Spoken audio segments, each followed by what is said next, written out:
सुम्मा औरसनल किताब अल्लज़ीना इस्तफ़ैना मिन इबादिना, फिर हमने किताब का वारिस कर दिया अपने बंदों में से उनको कि जिनको हमने चुन लिया। अब यहां पे नोट कीजिए कि अल्लाह ताला पहले किताब मतलब मूसा अलैहिस्सलाम को दी, फिर उसके बाद हजरत ईसा अलैहिस्सलाम को इंजील दी, बीच में वो ज़बूर हजरत दाऊद अलैहिस्सलाम को दी। तो मूसा अलैहिस्सलाम की किताब का वारिस अल्लाह ने मूसा अलैहिस्सलाम के बाद किसी नबी को किया। कुल्लमा हलका नबीउन खलफहुन नबी। ईसा अलैहिस्सलाम की किताब आई, वो उसके बाद उनके हवारियों के पास रही, लेकिन ये कि मुहम्मदुर रसूलुल्लाह सल्लल्लाहु अलैहि वसल्लम को जो अल्लाह ने ये किताब दी, इसके बाद अल्लाह ने बाज़ाब्ता तौर पर इस किताब का वारिस मुसलमानों को बनाया है। ये हुजूर की का वो तरका है कि जिसकी वारिस उम्मत बनी है। एक बड़ी प्यारी रवायत है, ये अब मुझे वो रावी का नाम इस वक्त ज़हन में नहीं आ रहा, याद भी अभी आई है कि लोग बाजार में थे, कोई बड़ी गहमा गहमी थी, कोई काफिले आए हुए, जैसे होते हैं ना बहुत रश हो, कोई बहुत जरूरी चीजें खरीदनी हो, तो शायद हजरत अबू हुरैरा हैं, वो आए, उन्होंने कहा लोगों क्या हो गया है, तुम इधर घूम रहे हो, उधर अल्लाह के नबी की विरासत तकसीम हो रही है। उन्होंने कहा अल्लाह के नबी की विरासत तकसीम हो रही है, कहां? मस्जिद में, कुरान मजीद। तो अल्लाह के नबी की विरासत दर हकीकत अल्लाह की किताब है, और इसका वारिस अल्लाह ने उम्मत को बनाया है। सुम्मा औरसनल किताब अल्लज़ीना इस्तफ़ैना मिन इबादिना, फिर हमने वारिस कर दिया अपने किताब को का अपने बंदों में से उनको जिनको हमने चुन लिया।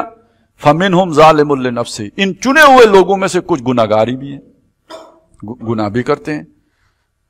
वमिनहुम मुक्तसिद, इनमें वो भी हैं जो दरमियानी चाल भी चलते हैं। वमिनहुम साबिकुम बिल खैरात, और इनमें वो भी हैं जो नेकियों पर दौड़ दौड़ कर जाते हैं। जैसे लोग अमेरिका का वीजा खुले तो दौड़ के जाए ना, उस तरह दौड़कर नेकियों की तरफ आते हैं। यह है साबिकुम बिल खैरात। तो अब दर हकीकत अल्लाह के नबी की विरासत हमारे पास है, फैसला हमने करना है कि कौन दौड़कर इसकी तरफ आता है और कौन है कि जो बीच की चाल चलता है और कौन है जो इसकी परवाह नहीं करता। अब एक चौथी एक शय भी पैदा हो गई है, ये पहले कभी भी नहीं थी, और वो ये कि जो कहते तो हैं कि हम मुसलमान हैं लेकिन हम लिबरल मुसलमान हैं, जो कहते तो हैं कि हम मुसलमान हैं लेकिन हम सेकुलर मुसलमान हैं। जो ये बात कहते हैं वो इन तीनों कैटेगरीज में नहीं आएगा। गुनहगार मुसलमान का मतलब यह है कि अल्लाह और रसूल का वफादार, वो जो मैं वफादारी वाली बात सुनाई थी, लेकिन अपनी शख्सी कमजोरियों की वजह से, ज़ोफ़ ईमान की वजह से उससे गलतियां भी हो जाती हैं, कोताहियां भी हो जाती हैं, उसके दिल में ईमान की कोई रमक जरूर मौजूद है। जो ये समझे कि अल्लाह की किताब के मुकाबले में बेहतर बातें हैं जो वाल्टेर और रूसो ने कही हैं, जो ये समझे कि जो हमें मगरिब से इज्तिमाई निजाम के लिए रहनुमाई मिलती है वो मोहम्मद रसूलुल्लाह की इस किताब के मुकाबले में बेहतर है, अच्छी है आज के इंसानों के लिए, वो उसका शुमार इस वारसों में किधर होगा भाई? वो गुनाहगार मुसलमान नहीं है, वो तो इस्लाम के दायरे से निकला हुआ मुसलमान है। अब ये आप अजीब बात कहेंगे, इस्लाम के दायरे से निकला हुआ मुसलमान, इसका मतलब क्या है? उस पर कानूनन ये इतलाक तो हम नहीं करेंगे कि ये काफिर हो गया, क्योंकि वो मुंह से ऐसी बातें नहीं करता कि जिससे उसे आप काफिर करें दें। हकीकत के एतबार से तो वो ईमान से निकल चुका है। वमल्लम यहकुम बिमा अंज़लल्लाहु फउलाइका हुमुल काफिरून हमने नहीं पढ़ा। वमल्लम यहकुम बिमा अंज़लल्लाहु फउलाइका हुमुज़ ज़ालिमून हमने नहीं पढ़ा। वमल्लम यहकुम बिमा अंज़लल्लाहु फउलाइका हुमुल फासिकून हमने नहीं पढ़ा।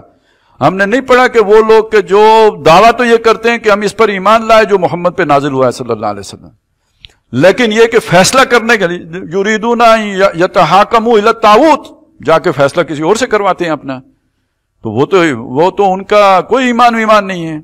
लेकिन ये हकीकत तो जाके अल्लाह के सामने खुलेगी। अब इस चीज को सामने रख लें कि ये जो तबका है इसको आप इन तीन कैटेगरीज में शामिल नहीं करेंगे।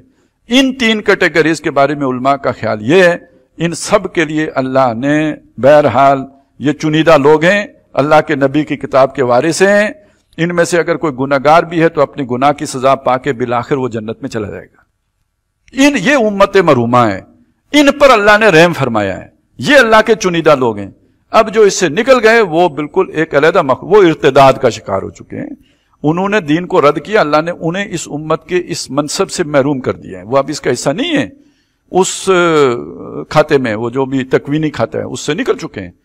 अलबत्ता एक दूसरा मसला है, ये जो साबिकुम बिल खैरात है ना, टूट पड़ना, दौड़ के जाना, ये एक इस्तेदाद है, एक कैपेबिलिटी है जो कुछ लोगों में होती है कुछ में नहीं होती। मसला मतलब मेरा समझ लीजिए, کچھ لوگ ہوتے ہیں جنہیں ہم کہتے ہیں ٹرینڈ سیٹر، ان میں اتنی ہمت ہوتی ہے، جرت ہوتی ہے، وہ اکیلے کسی تنہا راہ پہ سفر کر سکتے ہیں۔ ہر آدمی میں یہ ہمت نہیں ہوتی۔ عام آدمی کا تصور یہ ہوتا ہے کہ بھائی کچھ لوگ اور بھی چلیں، قافلہ بنے پھر چلیں گے، لیکن کچھ دیوانے ایسے بھی ہوتے ہیں کہ جو بے خطر کود پڑتے ہیں آتش نمرود میں، جو تنہا چلنے کے لیے تیار ہوتے ہیں۔ شب تار میں بھی جنوں میرا کئی منزلوں سے گزر گیا، تیرے عقل و شعور کا قافلہ ابھی انتظار سحر میں ہے، وہ نکل کھڑے ہوتے ہیں۔ یہ جو اول المومنین ہے، اصل سابقون بالخیرات، جیسے ہم نے پڑھا تھا نا کہ السابقون الاولون من المہاجرین والانصار اور والذین اتبعوہم باحسان، وہ لوگ جو ٹرینڈ سیٹر ہیں، جو اول نکل کے رستہ بناتے ہیں۔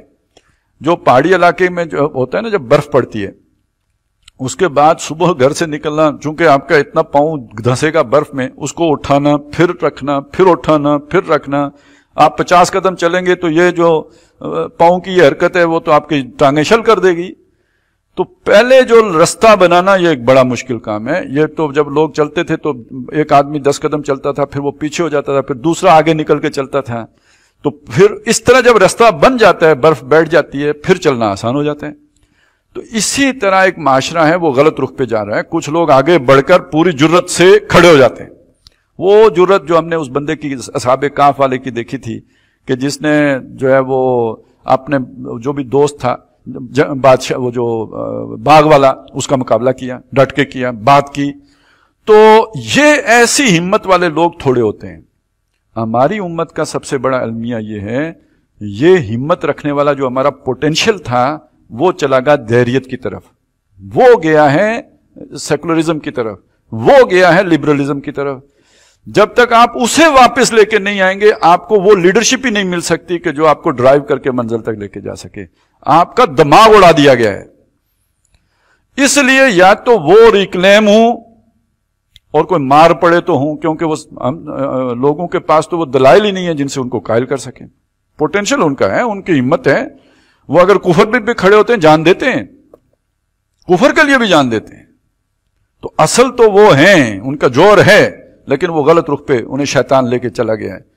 تو یا تو وہ واپس آئیں، اور واپس آنے کی صورت یہ ہے کہ ہم انہیں ریکلیم کریں، وہ نہیں ہو سکتا تو پھر کوئی تھپیڑے پڑے۔ مسلمان کو مسلمان کر دیا طوفان مغرب نے۔ اور دوسری صورت یہی ہو سکتی ہے کہ پھر کوئی غیر مسلم قوم کو اللہ توفیق دے ایمان لانے کی۔ ظاہر ہے یہ جب نیا کوئی خون اسلام میں داخل ہو، یہ تو وہی لوگ آئیں گے جو آگے بڑھ سکتے ہیں، جو کھڑے ہو سکتے ہیں، جو آگ میں چھلانگ لگا سکتے ہیں۔ اس کے بغیر تبدیلی نہیں آیا کرتی۔ بڑے باہمت لوگ، اولو العزم لوگ، ہر شے قربان کر دینے کا جذبہ رکھنے والے لوگ، قربانی وہ لے کے آتے ہیں۔ تو بہرحال انقلاب کے نقطہ نظر سے تو وہ عنصر جب تک آپ کی طرف نہیں آئے گا، آپ کی تبدیلی نہیں آ سکتی۔ لیکن یہ کہ اس سمجھ کے اعتبار سے سمجھ لیجئے، اب اس کتاب کا وارث کون ہے؟ مسلمان ہے۔